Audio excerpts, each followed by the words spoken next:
President Biden announced a series of tough new sanctions against Russia today as the historic adversaries confront one another yet again in cyberspace and on the ground in Europe and beyond. The sanctions target individuals and the state itself. Despite today's move, Mr. Biden tried to strike a conciliatory tone at the White House this afternoon. The United States is not looking to kick off a cycle of escalation and conflict with Russia. We want a stable, predictable relationship. Throughout our long history of competition, our two countries have been able to find ways to manage tensions and to keep them from escalating out of control. There are also areas where Russia and the United States can and should work together. And for more, here's John Yang. Judy, the administration says today's sanctions are in response to three things: the Russian interference in the 2020 presidential election, SolarWinds, the big Russian cyber espionage campaign, which the White House officially said today for the first time was carried out by Russian foreign intelligence, and for Russian actions in Ukraine. The sanctions target more than 36 individuals and entities, seek to make it harder for Russia to borrow money on international financial markets, and expel 10 Russian diplomats from the United States. Angela Stent is a former State Department and intelligence official who directs the Center for Eurasian, Russian, and East European Studies at Georgetown University's School of Foreign Service. And Michael Weiss is an investigative journalist and co-author of The Menace of Unreality: How the Kremlin Weaponizes Information, Culture, and Money. Thanks to you both for joining us tonight. Angela, I'd like to start with you. We have, on the one hand, those conciliatory words from the president that he's spoken from the White House this afternoon, after in the morning slapping these sanctions on Russia. Taken together, what is the overall message that you see the White House sending, and what does it tell us about how the new president wants to approach Russia?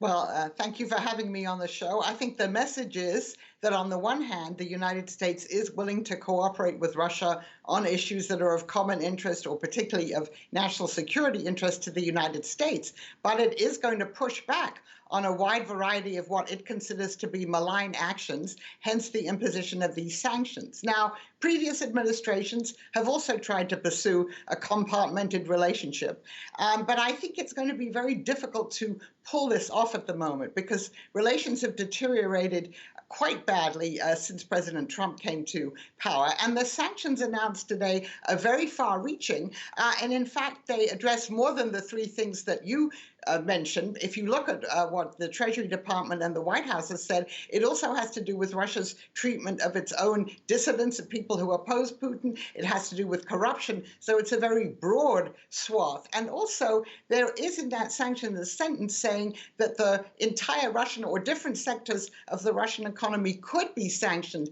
if things don't improve. So I think it's going to be very difficult to create this stable and predictable relationship, although they will try. And clearly this afternoon, President Biden was really stressing that he looks forward to meeting with President Putin and discussing this with him in detail.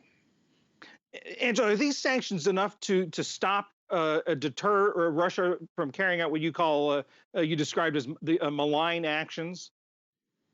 So the sanctions clearly will have an impact, and they already have an economic impact on Russia. I'm much more skeptical that they can deter Russia. I think the history, if you look back at all the sanctions, particularly the ones that we began to impose in 2014 after Russia annexed Crimea, they've impacted the economy, but they really haven't had much of an effect on Russian actions. And we have, of course, you can never prove deterrence completely. Russia might have done something that it didn't do, but I think one has to be really quite skeptical about this, and we'll have to wait and see how Russia responds to these sanctions. Michael Weiss, I'd like to turn to you and ask you about one of the individuals who was sanctioned today, Konstantin Kilimnik. It's a name that some may remember from the Mueller investigation into the 2016 presidential election. What did we learn about him today? Well, so for the first time, the U.S. government has asserted that not only did Konstantin Kilimnik, a Russian intelligence asset or officer, depending on which U.S. government agency you rely on, not only did he receive sensitive polling information from the Trump campaign, and we know that that was via Paul Manafort, the then campaign chairman, because of the Mueller report, but he passed it along to the Russian intelligence services in Moscow.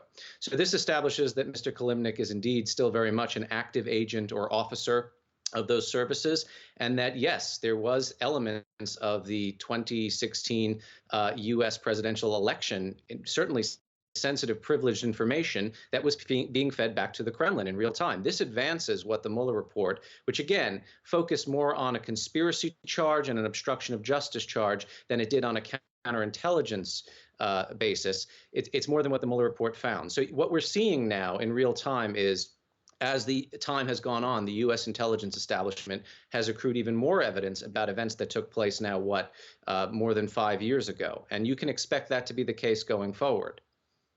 And Michael, when you look at the list of the entities and the individuals sanctioned today, what does it tell us, or what does it tell you about sort of Russian tradecraft and intentions?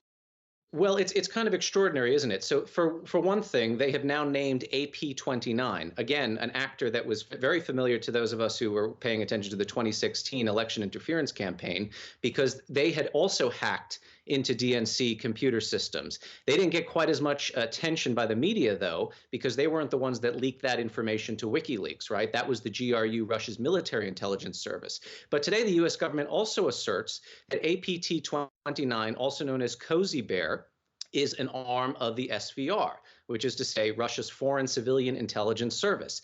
These are the actors who did the so-called SolarWinds hack, right? A massive data breach, which affected not only private companies in the United States, but also U.S. government institutions. And what we're seeing now in terms of the tradecraft of cyber operations between the GRU, Russia's military intelligence service, and the SVR, their civilian foreign service, is one of a degree of public impact, you might say. The SVR likes to do data collection. It likes to exfiltrate information for internal Russian use. The GRU steals stuff, and then it disseminates it, or it tries to even shut down digital infrastructure.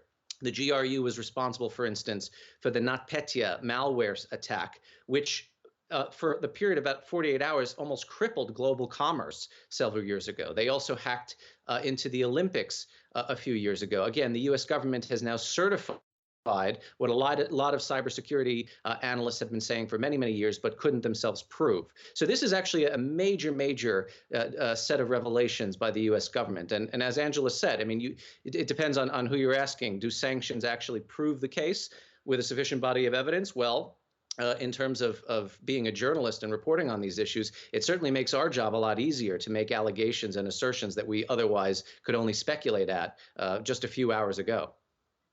Angela Sten, I wanted to return to you. The President Biden said he doesn't want a spiral of escalation, but do you think that President Putin is going to feel the need to respond somehow?